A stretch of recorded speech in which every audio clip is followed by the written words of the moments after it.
Hey, good day and welcome into the program. It is the Audible Power Grid from Footballguys.com, our Week 8 edition, as we get you set up for your Sunday action in your DFS lineups right here. Of course, I'm your host, Cecil Lammy, joined by the best and the brightest DFS minds at Footballguys.com. John Lee, Devin Knotts, Jeff Pasquino, Austin Lee, and special guest Justin Howe this week. As we go around the horn, we're going to jump through some of the top stories from around the National Football League and get you ready for lineups on the main slate. Of course, you do have the early slate, which includes Washington, Cincinnati. We can touch on that one, but we are going to start in Denver, where I'm at, and it's been a wild and crazy day. DFS lineups, you should all put Devontae Booker in, and here's why. First off, the talent is there. Secondly, the emphasis on the ground game is back for the Denver Broncos. It went away when Gary Kubiak had the migraine issues against the Chargers 2 weeks ago. They played the Chargers again, and I think it's going to be a lot different this time around, and not because C.J. Anderson has a meniscus injury that is getting surgery and, of course, will be out for some time. It is Devontae Booker, and when I asked Gary Kubiak, because I've asked him this before and I knew what he was going to say, I asked Gary Kubiak, are you a committee guy or are you a bell cow guy? Because everyone's like, go get Capri Bibbs. That's the hot pickup. No, it's going to be as much Booker as possible. Kubiak told me it depends on them. And he also alluded to yesterday, before we knew about the surgery for CJ, he alluded to the fact that it's going to be as much Booker as he possibly can handle. And we remember him at Utah as a powerful back, capable of being a bell cow back, now in prime position. Fell to the fourth round because of a meniscus injury himself. And Devin, when we talk college football, I'm always tossing it to you and your thoughts on what we should see from Devontae Booker now as the lead back. And really, it's not a 50-50 split like it was with Booker and Anderson against the Texans. This is at least 80-20, if not 90-10 in favor of Booker. Your thoughts, Devin? Yeah, I think, and this is going to break your heart, Cecil, I think that Booker might be as talented, if not more talented, than C.J. Anderson. He's a very versatile back coming out of Utah. He can catch the ball out of the backfield. He can run the ball inside the tackle, outside the tackle, break some nice long runs. So he's a very talented back, a back that I was I was high on after the NFL draft. He's in a very, very good spot here, and I think he's going to be very popular this week in DFS circles. Certainly, with that price tag, going to be very, very popular as well. And here we go, talking about Broncos backs again. Pasquino, it feels like old times, huh? Yeah. Run B Denver, always a thing. And Mike Shanahan sitting at home just shaking his head. Let's move on and talk about the Jets and Cleveland situation. Fitzpatrick is back in as the starting quarterback against the Browns' poor pass defense. On the flip side of that, Josh McCown is likely to return. With Fitzpatrick back, how much confidence, and Justin, I'll toss this one to you, how much confidence do you have in that Jets passing attack, specifically in Brandon Marshall, Quincy Enunwa, any sort of value here in this game? There's plenty of volume value, of course. Fitzpatrick locks on to Marshall with Decker not there. Enunwa hasn't been the target guy I thought he would be. I thought he'd step in and get 80% of what Decker got, but he does, and it's still Fitzpatrick force-feeding it to Marshall. And if he's going to catch half the balls thrown to him, then, I mean, I don't love his price tag, but, I mean, you could do a lot worse. I'm generally fine with it. I think Fitzpatrick will retract somewhat, if not come around to last year's level. Well, John, let's talk about the flip side of this game and talk about Terrell Pryor with McCown back, most likely back, and Corey Coleman one day eventually coming back. But for Pryor now, the Browns overall and just how they're going to go at it this week. And, you know, specifically, let's talk about those running backs because going up against the Jets' tough run defense could be problematic for Crowell and the like. Absolutely. I think this is a really nice spot for Josh McCown in this comeback appearance against the Jets this week. If we look at the DVOA defense rankings, which is something I like to use as part of my process, the Jets are third in the league, third best rush defense in the league, but they're next to last in the pass. Darrelle Revis is not the player that he used to be, and outside of him, they really don't have a name there that we need to be afraid of. And Terrell Pryor, I think, is it's scary to think of how good this guy could be if he had a real quarterback throwing to him on a weekly basis. And so I think that this is a really good spot for McCown. You can stack him up with Pryor. I think you can also stack him up with Gary Barnidge, which was his top target last year. This is a really good spot for this entire Browns passing attack, which you can get dirt cheap across the industry because they haven't done much to date. So for me, great GPP plays and a lot of volume here to be had because I think that it's the path of least resistance through that passing game. Well, and you mentioned the GPP plays because we know things are going to get a little chalky with our next one, Green Bay at Atlanta. And on the Green Bay side of things, Austin, I'll toss it to you. Just put 10 catches down for Ty Montgomery. It's been that way the last couple of weeks. It's going to be that way. Listen, Don Johnson, I know it's Jackson. I still call him Don Johnson. Nile Davis, whatever. So get him out of here. Ty Montgomery in there. What are your thoughts about how Green Bay can keep up with Atlanta, who should be Dan Quinn, shame on you. Punt that damn ball in overtime. Anyway, let's talk Green Bay, Austin. Yeah, as a Falcons fan, I completely agree on the punt the ball. That was a bold call that backfired last week. The play of Ty Montgomery has been crazy the past couple of weeks, with 12 targets at least in the past 2 games and at least 100 all-purpose yards in each of the last 2 games. He's the better play on DraftKings, where he's 5,300, and he's still in play at FanDuel at 6,400. But that low price at DraftKings is really hard to ignore. So get Montgomery into your DraftKings lineups. How many people out there, show me the green or the red? Does anyone believe Davante Adams can keep anything up like he did against Chicago? Wow. 1 green, John. It actually surprised me. I thought we'd get a sea of red. Why not, John?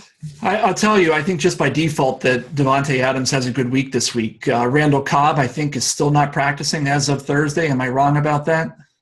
He's been limited, yeah. Yeah, so I think that, with him being limited, Richard Rodgers is an enigma on that offense. Jordy Nelson, we talked about this on the Football Guys Roto Grinder show last night. He's just not getting the type of separation that he got back in 2014 from defenders.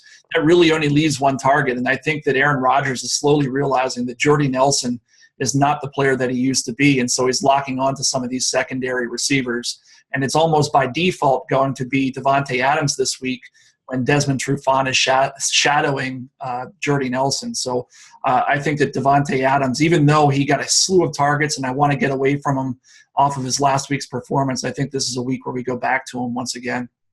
How many of you guys are going to be going with Devonta Freeman on the – again, this is – when we get to Vegas, I know we're going to be talking about this, but how many guys are going to be on Devonta Freeman this week? How many greens, how many reds we got as Tevin Coleman is down? Pasquino, a little bit of a grimace there. A red for – well, you kind of – Pasquino, you played them both. Come on now. Yeah, I'm not using him in cash, but as a tournament play, he's in play because the game script. But for cash, you can't use him. You got to go with the chalk, I think, this week. Got to go with the chalk. Well, what about anyone else in Atlanta not named Julio Jones? Any love for deeper guys, Sanu, anything like that if you're looking for a cheap wide receiver? No for Sanu.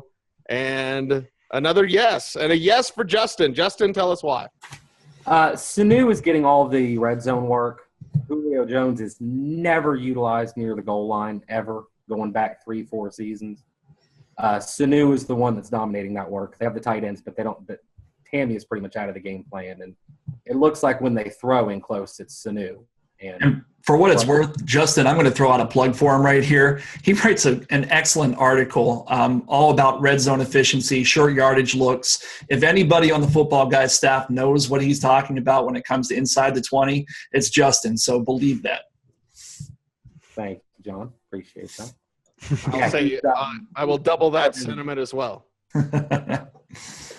Another game that everyone's going to be talking about and look to is Indianapolis and Kansas City. Dante Moncrief, ladies and gentlemen, back in action this week. And, of course, Dante Moncrief helping out Andrew Luck. So what are our thoughts here with Luck this week, getting his target back? And how does this impact a guy that certainly helped out a lot of DFS players last week because of his low price tag in Jack Doyle? Austin, you're shaking your head. What are your thoughts here? Yeah, they really didn't jack up Andrew Luck's price this week after a great game last week. He's only 7,900 on FanDuel, 6,800 on DraftKings. He's my top cash game play this week at that price, getting all of his weapons back. And Kansas City is more stingy against the run than they are against the pass. They allow a plus 19% fantasy points to wide receivers. So I like this matchup for them a lot. What about everyone else out there? Any thoughts on Jack Doyle, on how that jumps in? Pasquino's always talking tight ends. We've got a green and a bunch of reds. Devin, why a red on Doyle? Yeah, I think that the more targets that and I was on the fence about Jack Doyle. I ended up playing him a little bit last week just because there was no one else to throw to. But as especially if Moncrief plays, which looks like he's going to, more targets that are going around, the less targets that Jack Doyle will see. I think there's better tight ends that we'll get to later, but for me, it's not a Jack Doyle week. Pasquino, I think it is a Jack Doyle week for you, man. It is. I mean, he's not my number one. That's Jimmy Graham this week, but I think that Doyle is definitely in play because Andrew Luck throughout his entire career and back to Stanford, he loves to throw the tight end. So when you're down to one tight end and that's the only tight end that's with Allen out, I think he's definitely in play. Justin, any thoughts here, specifically red zone thoughts, and specifically with Moncrief back? Jeff is absolutely right, and I've written this up my last couple pieces. Andrew Luck has a deep and abiding love for his tight ends near the goal line. He threw touchdowns. I think he threw touchdowns to 6 or 7 different tight ends at Stanford. He throws to them at a pretty solid clip in the NFL. It's a real thing. It is. But Devin pointed out there are so many cheap options at tight end. Barnage is even cheaper than Doyle. Theodorowicz costs next to nothing. Doyle's a guy that if I end up with a hefty chunk of lineups this week, I'll have some. But he's not a priority. He's not the guy I'm looking for relief. Just one thing to note: the Chiefs have only allowed 1 touchdown to tight ends this year. Very athletic. They're very stingy against the tight ends, which is another reason I'm not on them. And John saying bingo on that one. Other notable returning players as we wrap up the news and notes section. Any thoughts here? Chicago and Minnesota, which is, of course, Monday night, and I'm avoiding Chicago except for Alshon Jeffrey. I mean, Jay Cutler's back. So he's going to pepper him with targets. But Langford back. John Brown, I guess, maybe. You got Floyd now is banged up. J.J. Nelson, come on down. Theo Riddick, doesn't matter. Maybe it matters at DraftKings where you get a full point for the PPR. But some returning players. Let's talk about that London game, too. Jordan Reed. Any thoughts here? Let's just roundtable this thing. Any thoughts on any of these returning guys and any excitement here for DFS players? I think Jordan Reed could be interesting if you're playing that early slate. People may be a little bit off of him just because he's been off the radar for a few weeks. So if you want to put him into some GPP lineups, if you're playing that early slate, I think he's a good option. And I would take a chance on Theo Riddick and GPPs on DraftKings, full PPR. Houston's defense is kind of a funnel defense in that they're kind of tough against the pass. I think they're 7th in the league against the pass, but 26th in the league against the run.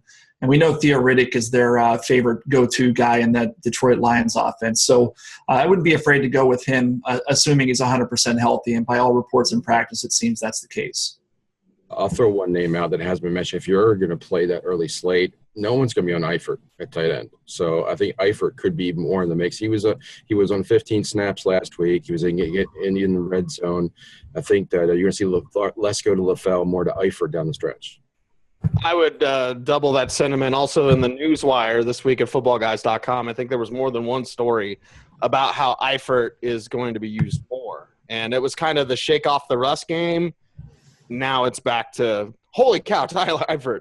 Get him in your lineup. Now let's get to Vegas here, fellas. And one thing that we need to note, season-long owners are going nuts because there's 6 teams on bye. That does impact DFS plays as well. But Pasquino, is it a positive impact or a negative impact that we have 6 teams on bye? It's positive in that there's less games to dissect. So if you have a budget of time, it's much easier to spend more time on these games. But the negative effect is that there's going to be less pool players to really target. And it's the smallest main slate we have all season. I think, Austin, you pointed this out, that there's only 10 games on the main slate. It is the smallest main slate that we have all year. The good news is that you don't have to take more than one player from each contest. So there's still enough players that it's not going to be that much overlap. The bigger problem right now this week, I think, is the pricing, and that there's so many players that are being funneled to just from the volume. So you really have to raise your standards of what your target player. I think 2x is now out the door for FanDuel this week. You have to shoot for like 2.5. I'd agree with that as well. John, you got something to say about these smaller slate?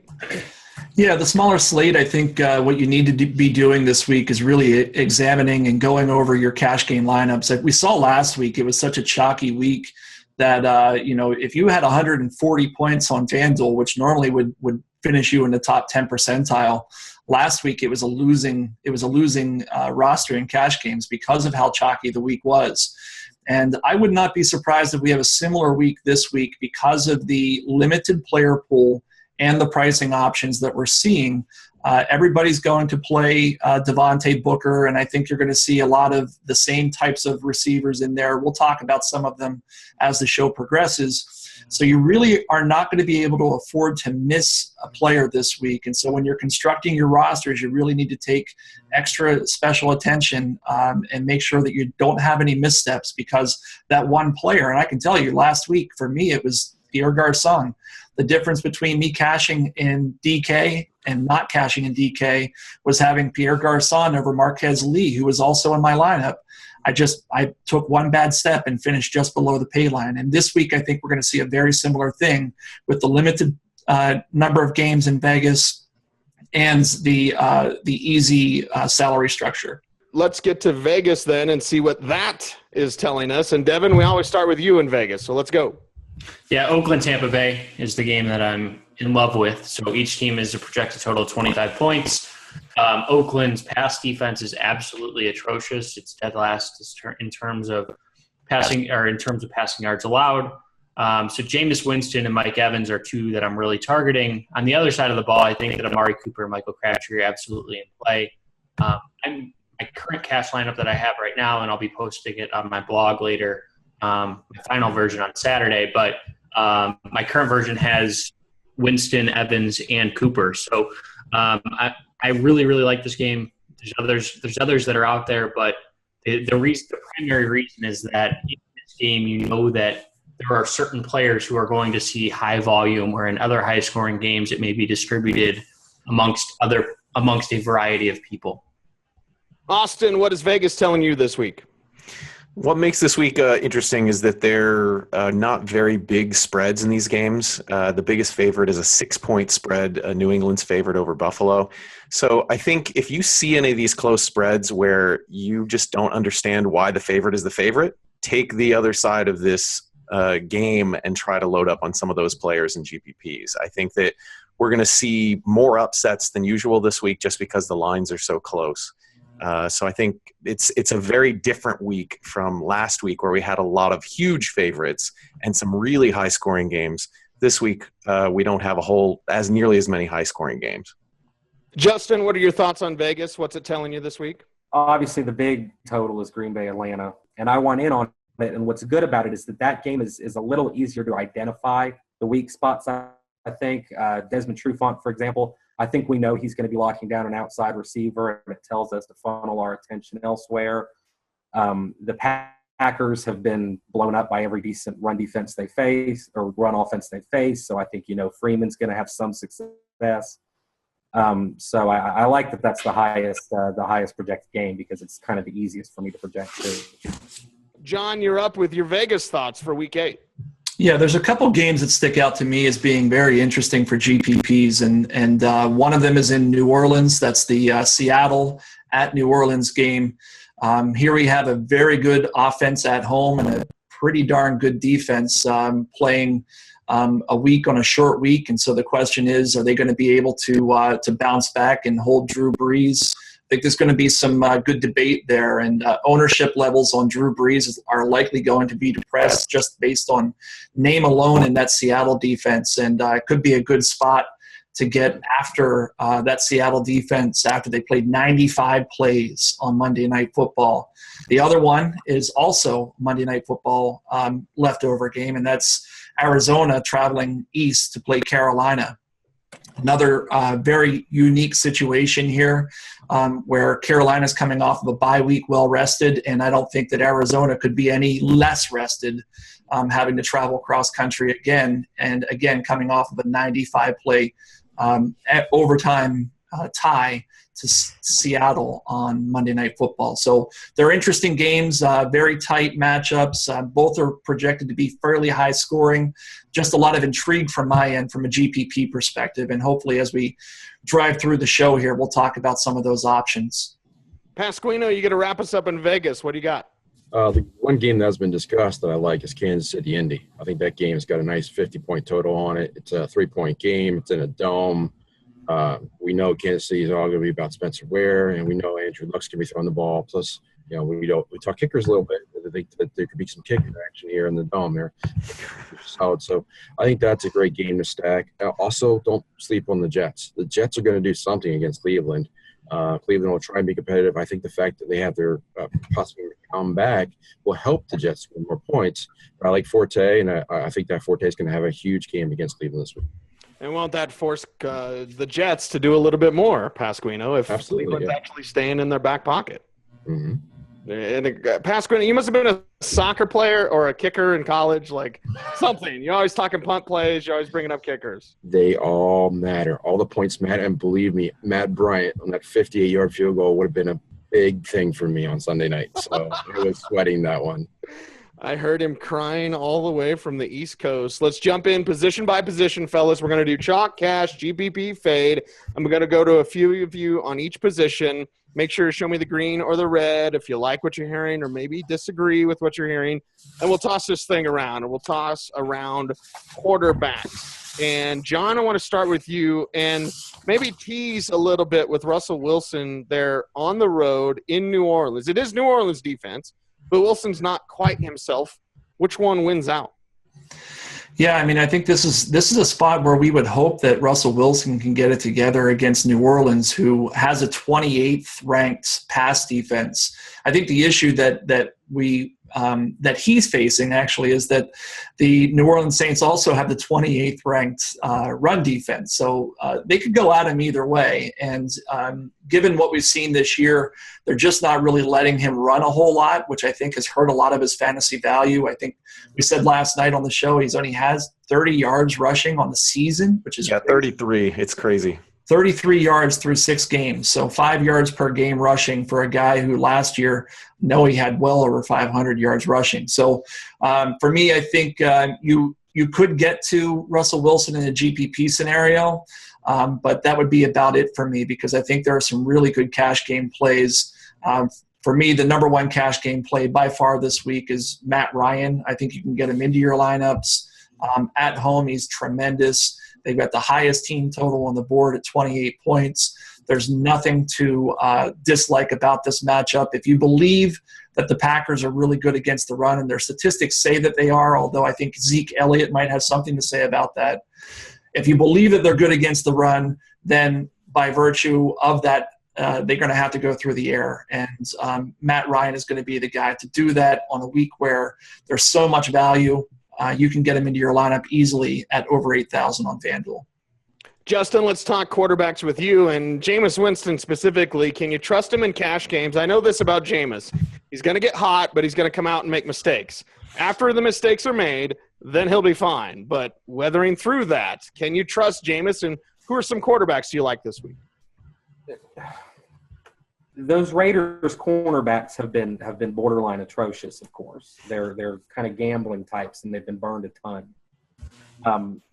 But I only see one Buccaneer that can beat them. I only see Evans as someone who's actually going to punish them. So while I like that stack in tournaments, I like Winston Evans in tournaments on the chance that we see that 182 touchdown game. I don't like it in cash. There are significantly better options in cash. The problem is those better options are significantly more expensive. Luck, of course, I like. Palmer's very cheap on DraftKings and relatively cheap on FanDuel. You can do better. I like Evans a lot, but unless I'm in a tournament, I'm out on Winston for the most part. Devin's disagreeing with that. Yeah, I will. As I mentioned earlier, I'll have Winston in some of my cash games, especially on FanDuel, where he's only 2,400.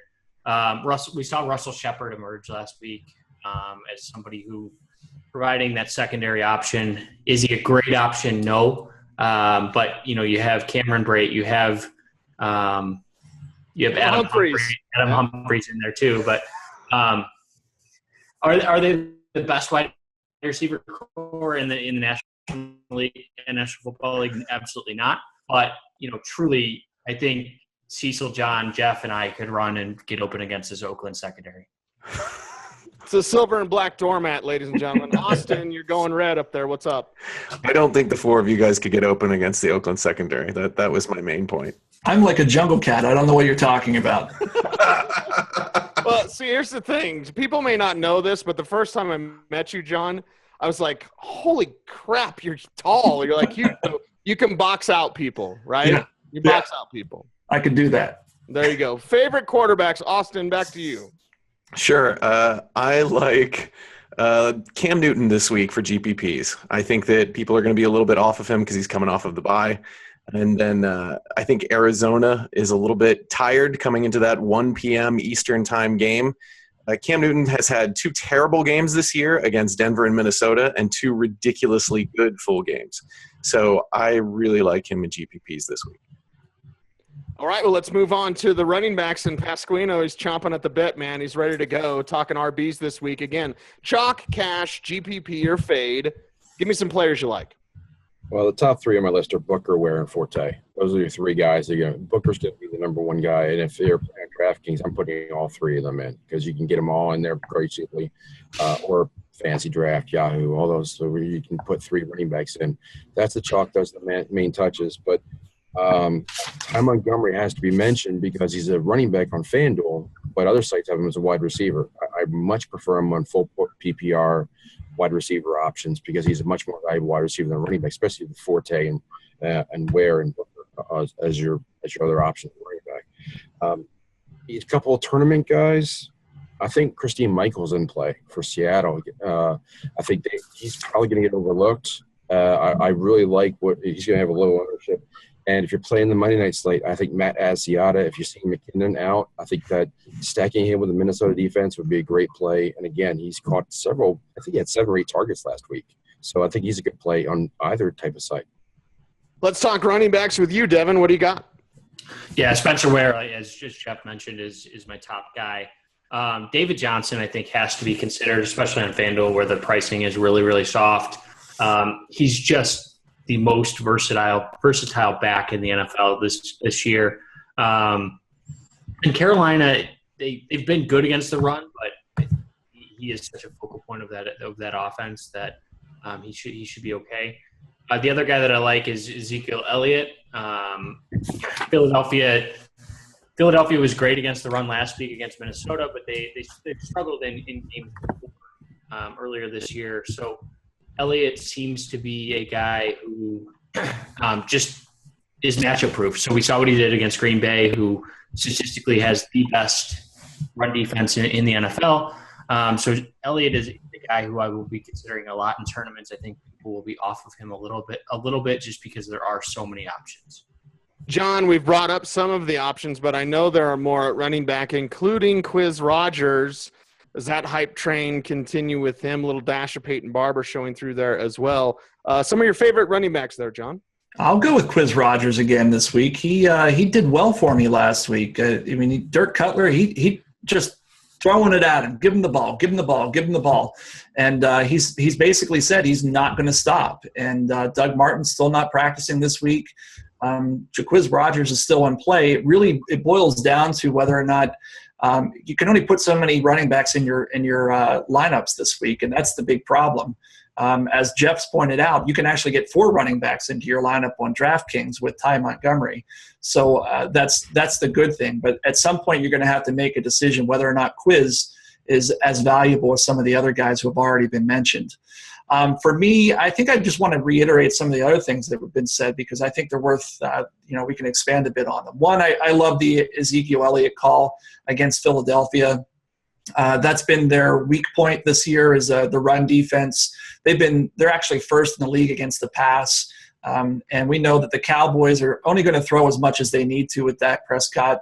And I think they're going to lean heavily on Zeke Elliott. I love him. He's very expensive, and so I think he'll be low owned for that reason.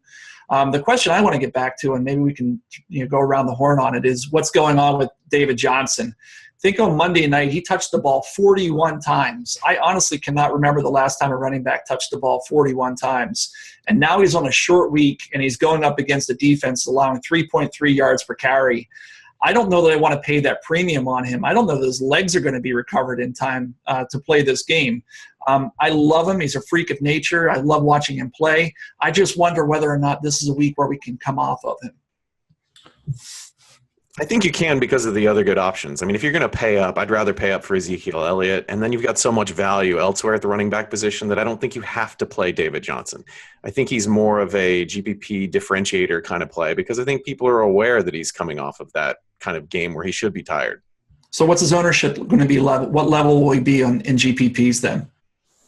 I want to say it's going to be right around 10, like low 10, you think? I was going to say 15. Maybe. 8 to 10, yeah.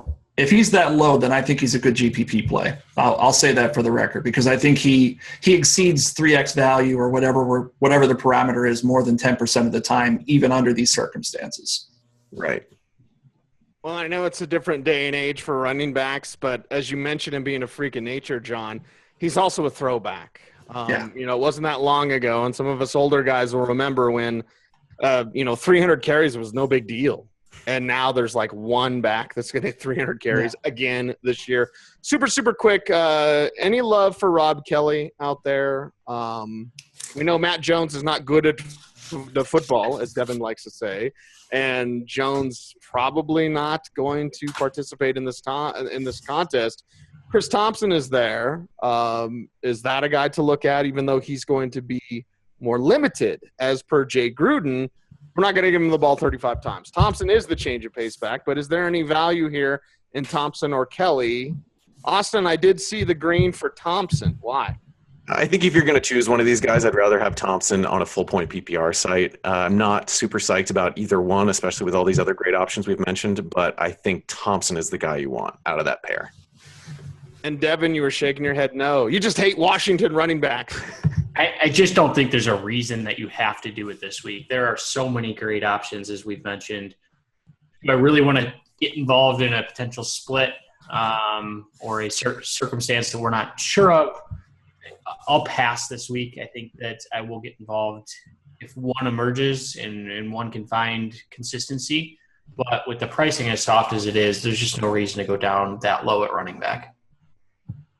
Let's move on to the wide receivers then, and I want to talk Houston Texans because Brock Osweiler is not very good against good defenses, but against bad defenses and including defenses that may be without Darius Slay. Jeff Pasquino, is a Hopkins back, Fuller back in our good graces, even though that 6'7" scarecrow is throwing him the ball? That's the issue. It really comes down to Brock Osweiler. I think Osweiler is a GPP play because you got him and he's got good receivers. He's got Lamar Miller who can catch the ball if he's fully healthy, and it's Detroit. So you got Federowicz, or however you say his name, Galowikits, whatever you want to say. But he's going to be a solid punt tournament tight end. But it all hinges on can they get him protection and can he actually deliver a catchable ball. But I don't have full confidence that he is. So he's a tournament one-off play, and I'm not even happy with that. Does he throw at a high enough volume to be a tournament play? Against Detroit, I think he does. Well, and we got to watch the status of Lamar Miller as well, who had that shoulder injury against Denver. So if it's less Miller, it's more Osweiler by default because it'll work this week. Won't work against anybody that's good. Pasquino, back to you super quick. Any other wide receivers you're looking to? Well, I think Mike Evans is going to be the chalk again, and I think that's I had success last week putting together the Tampa Bay, and I'll just throw this out there. If you can find if there's two guys that are chalk and look to receive, look at the quarterbacks. So that's how I wound up landing on Winston last week. So I think think Larry Fitzgerald has a great matchup. And, as we're talking to Davante Adams, I made mention him, but I think Evans and Fitzgerald are going to be the top guys. I also like Mike Thomas, but his kind of, sort of wheel of fortune at roulette wheel as their receiver is going to be good for Drew Brees, but somebody's going to be catching 100 yards and a touchdown. Now you got me thinking about always the black, never the red. Justin, let's talk to you about wide receivers. And again, Cooper or Crabtree, maybe both. Why? Tell us. And also any other wide receivers that you like or don't like this week. Of the two, I'll take Cooper, whose salary is still very manageable. We all know, of course, he's not scoring touchdowns at the rate you'd like an elite receiver to score them. But that's improving. They're throwing to him near the goal line more. We all know against San Diego a few weeks ago, very close to having 2 more touchdowns on top of the one he had. Got to be Cooper out of those two. Crabtree's discount isn't enough. Elsewhere, I'm glad he brought up Mike Thomas. I think Thomas has a great outlook because he spends some time in the slot. He's not going to he's not going to get much Richard Sherman. He's the most targeted Saints receiver over the last 3 weeks. He's their go-to guy when they throw in the red zone. Nothing wrong with Thomas, whose salary is just not coming up the way you would expect it to. It's staying nice and low and relatively flat, and he's for sure this week. Well, let's talk wide receivers with you, Austin. I see you flashing the green there. What's up? I think that you have to look at the return of Des Bryant in GPPs. I don't think anyone is going to be on him. It's a risky play because, it's like John pointed out before, they're probably going to lean on Ezekiel Elliott, but the upside is there for me that I could see stacking him with Dak, the Dak-Des stack in this game. Another guy that I like is Quincy Enunwa a little bit here because I think Joe Hayden's going to be back. I think he's going to see a little bit more Brandon Marshall here, and I think Enunwa could have an interesting game here as a GPP play. Julio Jones, I think, is going to be even chalkier than some of the other guys we've mentioned. Mike Evans is probably the top guy this week, and then I think Julio is actually going to be the second highest owned receiver this week. So in cash games, I think he's a great play. In GPPs, you may have to find a way to differentiate yourself by not using Julio. John, I saw you smiling with the Dez take, but the Dez and Dak take, do you agree with that? And any other wide receivers you like? Yeah, I don't know that I'm going to stack Dez with Dak this week. Again, I think that's a run-heavy game, but I do love the Dez call. He's going to be covered by Nolan Carroll, who's been atrocious in coverage this year. There's only 3 backs who have allowed more yards per completion in the entire league, and we know that Dez is a big play receiver. So if they send him deep, and he's ramped up, he's been wanting to play for a few weeks now. So I really like that call. I'm big into Des Bryant. The one I want to go back to is Brock Osweiler. I think this is a really good game for him. He's been absolutely terrible this year because they get into the backfield on him. Everybody agrees he's been terrible. But I'm going to tell you why he's going to be good this week. No team in the league puts less pressure on the quarterback than the Detroit Lions. And I think that really helps Brock Osweiler's fantasy prospects because he should have time to find DeAndre Hopkins and maybe even extend the field with Will Fuller. And we also know that this Detroit Lions defense cannot defend the tight end position at all. And C.J. Fedorowicz has been pretty darn integrated into that offense over the past few weeks. So I think we've got 3 receivers here that set up very well against this defense that looks like it's going to be without its best secondary corner, and that's Darius Slay. And we also know, as Cecil already pointed out, that Lamar Miller may not be right for this game. This is a perfect storm here for Brock Osweiler to bounce back. Low ownership. I love the stack with DeAndre Hopkins at 7,600 because nobody's going to look at him with Amari Cooper being 7,500, T.Y. Hilton being 7,800, Mike Evans being 7,900. They're going to look right past him, and I think it's a fantastic tournament play. What do you think his upside is? We're talking Brock Osweiler or Osweiler. I think in this matchup, as long as Detroit can move the ball, I think he's got 300-yard upside for sure with 2 to 3 touchdowns. And at his salary, I think that's entirely reasonable for what you would need to win a tournament. There's no doubt this could turn into a shootout with Stafford versus Osweiler. And if there's I'll tell you where the pressure is coming from, John. It's coming from that team that was, $70 million for this guy? What? Yeah, this is a problem when Bill O'Brien has no involvement in the decision-making, and it's just, here you go. There's Brock Osweiler. You can make anybody work, right? You got Brock Osweiler now. Matt McGloin would be doing better than Brock Osweiler, but David Carr. It's a good week. It's a good week for Brock. Let's move to those tight ends.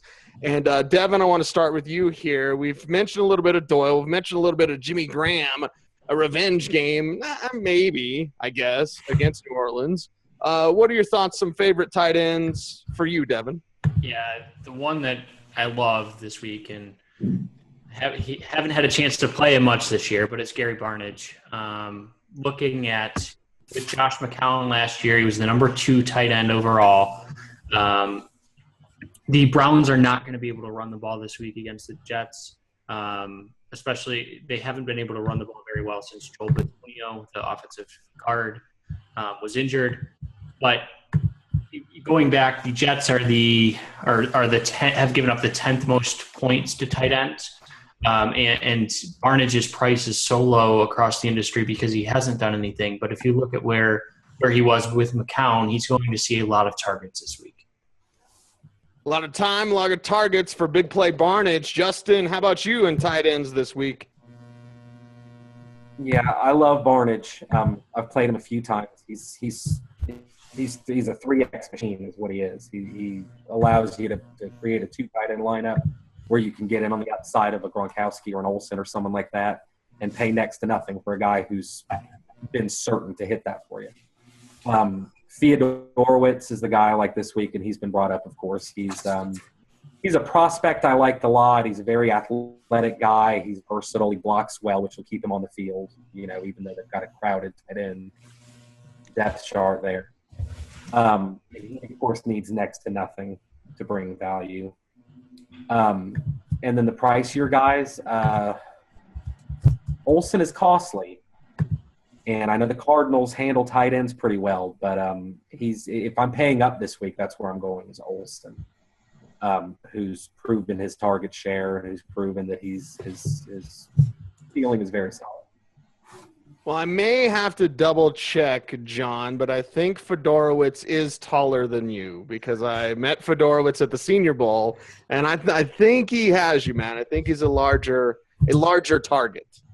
Yeah, I'm looking now. He's an inch taller than me, and he's got 5 pounds on me. So, and I imagine his body composition is slightly different. Just a guess. Perhaps. Let's talk tight ends with you, buddy. Yeah, so I think that there are a couple guys. One who hasn't been mentioned yet, who I love this week, and not just because of Narrative Street, but I think Jimmy Graham. Returning to New Orleans, that he's going to have 50,000 plus fans screaming for him to score a touchdown in this place. They love him there. Finally, the Seahawks are using him the way that he should be used in that offense. I think that he's a really nice play this week, and probably not a whole lot more needed there. In terms of other guys, I also like Fedorowicz, but one guy we can talk about a little bit potentially is Travis Kelce. Kansas City, I think we've already talked about how this game could go into shootout mode.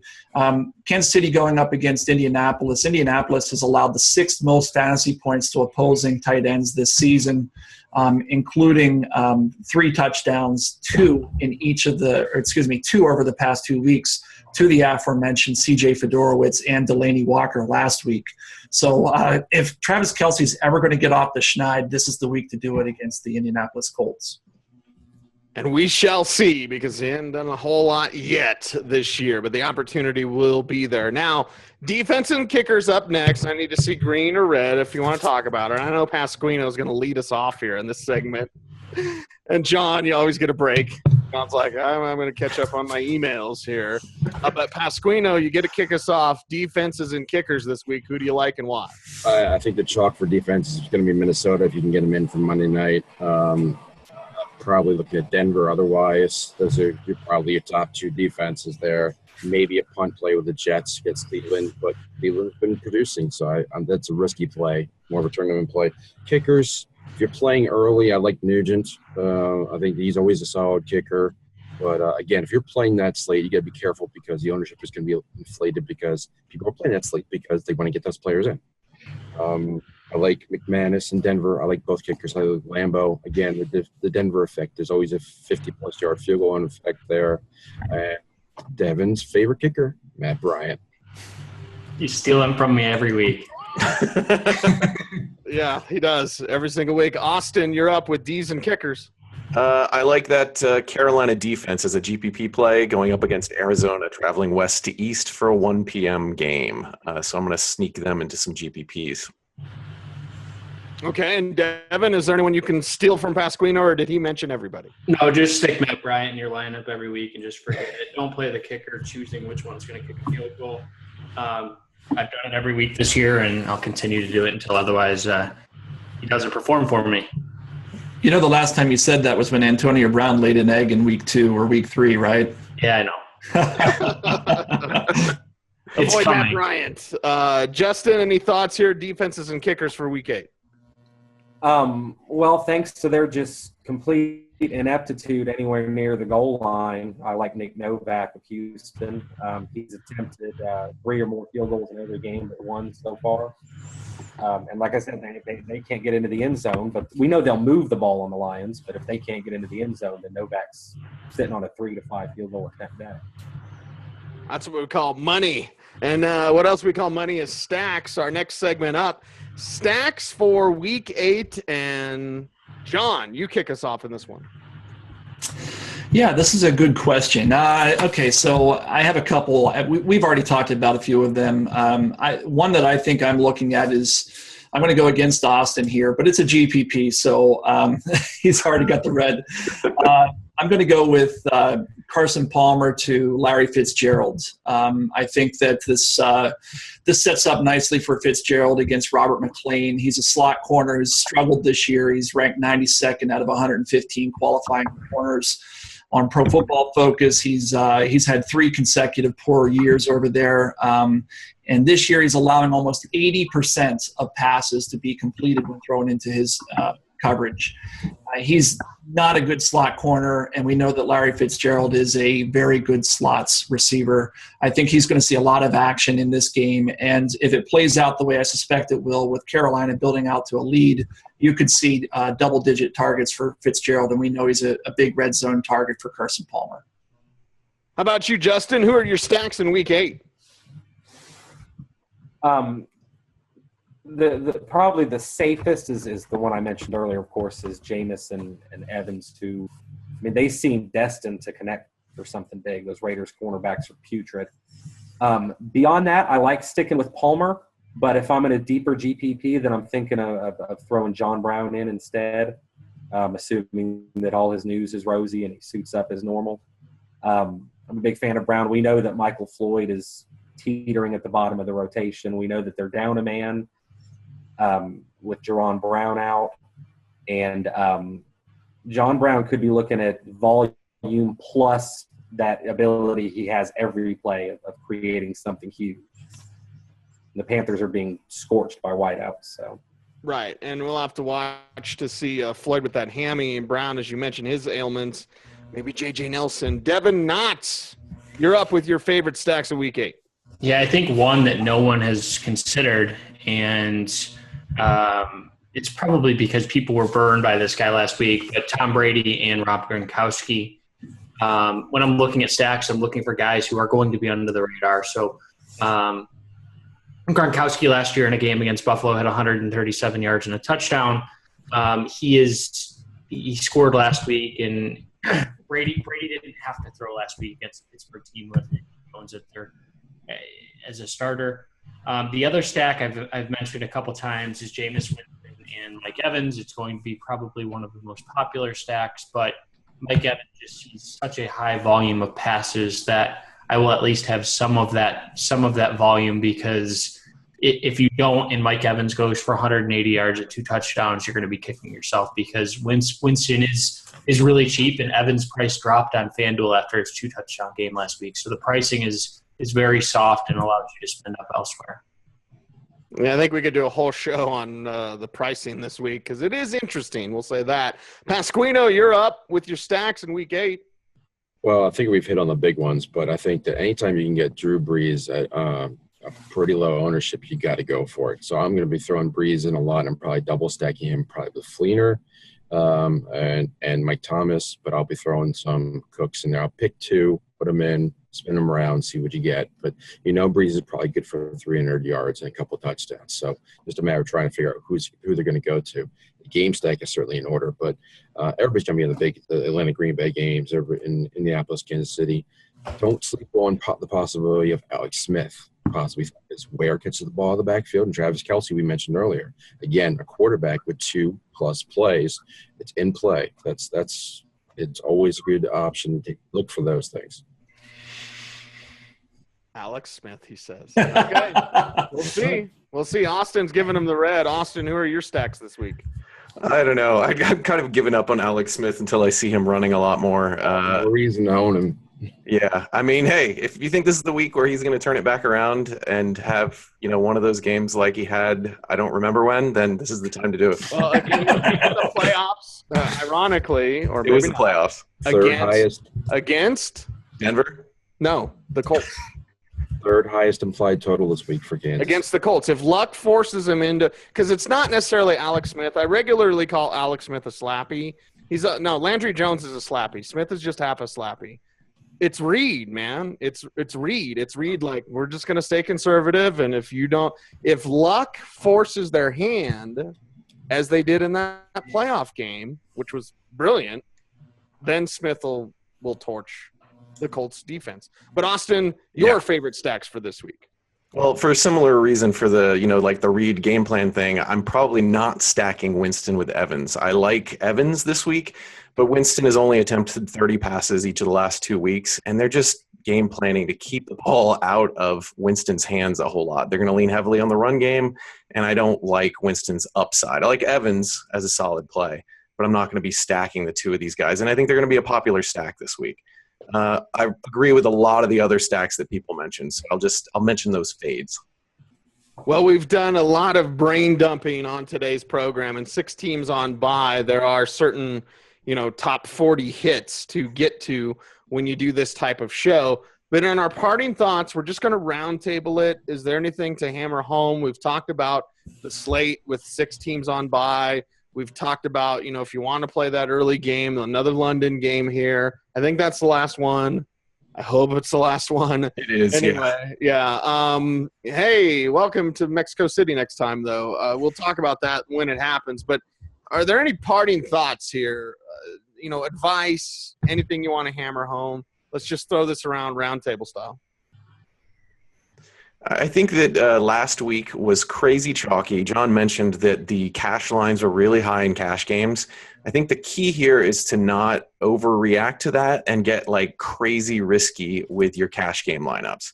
I know that it seems like this week feels like another chalky week, but eventually the chalk is not going to work out. You could play this chalk, but you don't have to go crazy with stacks and game stacks and all kinds of off the radar moves in your cash games to win just because last week it was tough to cash.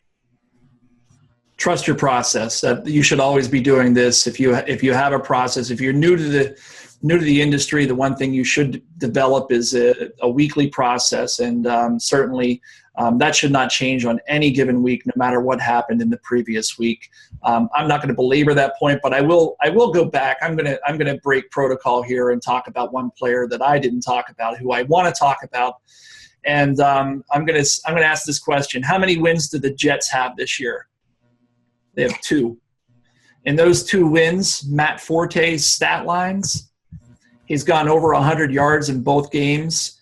He scored 3 touchdowns in one of the game. He scored 2 touchdowns in the next game. A total of 66 touches in those 2 games. This week, they go up against the Cleveland Browns as what's the favorite? They're significant favorites, 5.5-point favorites. I think this is a great spot for him. He's going to be overlooked, and love him as a GPP play this week for a Jets offense that feeds him like crazy. And Pasquino, you can't stop talking about Forte. Yeah, I love Forte this week. John usually tunes me out, so he probably missed that part. Did he talk about him? Okay. But I will make mention that part of the reason that the line was so high, the GPP numbers were kind of in the normal range, but the numbers were so high last week was because not only did the chalk hit, but all the chalk hit. The top 5 or 6 players at every position hit and hit big. So that's why the numbers went up. And if you play the chalk isn't a bad play usually in cash games because not many, if you add up 70% times 4, it's only 25% of the rosters that have them. The problem is that everybody who had the other 25% also hit it too. That's inflated the number. So again, trust your process. If you like the players, play. Take a stand. Don't be afraid if you feel strongly about one player. If it's Dak Prescott week 1, stay away from it. But I get it. Well, I'll tell you my process. I host this show, and then I go back and read everything y'all wrote at footballguys.com, of course. And, hey, charting plays and watching every game twice helps as well. Justin, you've done it. You've done the show. Final thoughts, any sort of things you want to get off your chest here? It's a very cool roundtable format, it is. Yeah, I'll piggyback on what the fellas said. It's last week was very much an anomaly. You cannot approach this even on a week like this where it looks like there are so many chalky games, so many matchups that are just going to erupt.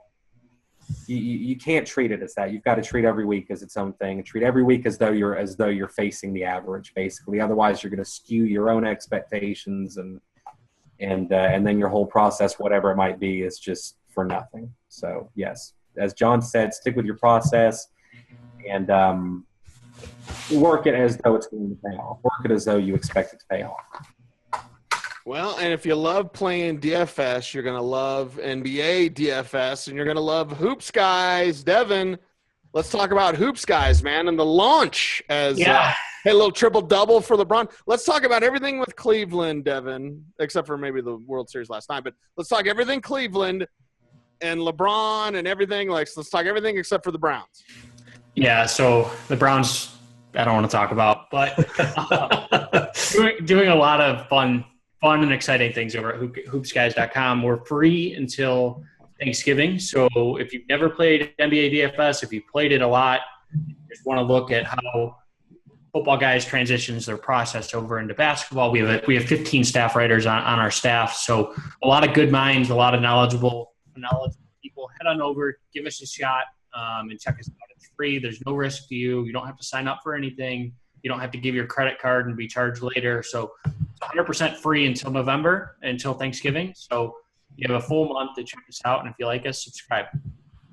Just do it. Hoopsguys.com, and check us out at footballguys.com as well for all of your DFS content and season-long content as well. He's Austin Lee. He's amazing. He's Jeff Pasquino, and he loves Dennis Pitta. He's Justin Howe, and he's not in prison. John Lee's there, and there is a Chihuahua bed? What is it? Dachshund bed. It's ask him about his wiener dog. John Lee there in the background, and Devin Knotts, who has an Ezekiel Elliott tattoo. I'm Cecil Lammy, and I am sad that C.J. Anderson had to have surgery. That's a wrap for the show, everyone. Love football. Love talking about it. We appreciate everyone for watching, commenting, subscribing on YouTube. YouTube.com/footballguys, DOTCOM. Stay tuned and stay frosty, people.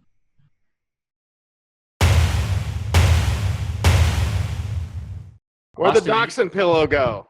It's gone. Damn it. That Dachshund was my muse. This show is over.